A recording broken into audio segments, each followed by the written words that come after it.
அவ்வளவு டிமாண்ட் இருக்கான ஆட்கள் இல்லை. தமிழ் படிச்சா என்னெல்லாம் வேலை வாய்ப்புகள் இருக்குன்னு வந்து தொகுக்க ஆரம்பிச்சோம்.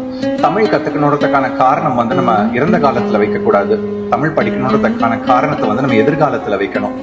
ஏன் தமிழ் படிச்சா எதிர்காலத்துல எனக்கு அது எப்படி பயனுள்ளதா இருக்கும் அப்படின்றத நோக்கி நம்ம இந்த ஆய்வகத்தை கொண்டு போகணும் அப்படின்னு நினைச்சோம்.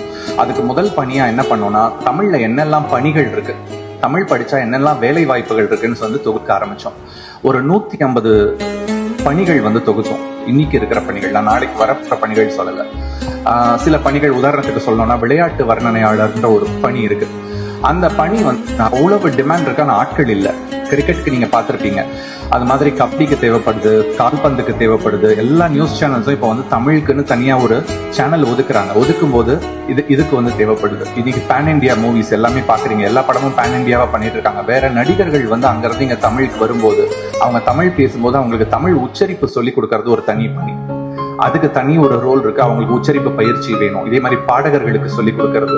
நிறைய இடத்துல வந்து சேர் பொசிஷன், பெரிய பெரிய யூனிவர்சிட்டிஸ்ல, இன்டர்நேஷனல் யூனிவர்சிட்டிஸ்ல சேர் பொசிஷன்ஸ் வச்சிருக்காங்க. ஸோ இது எல்லாத்துக்குமான ஒரு கைடன்ஸ், எப்படி வந்து ஒரு அழகான ஒரு பாதை அமைச்சு கொடுக்கறதுக்காக இந்த ஆய்வகத்தை பண்ணணும்ட்டு வந்து முடிவு பண்ணோம்.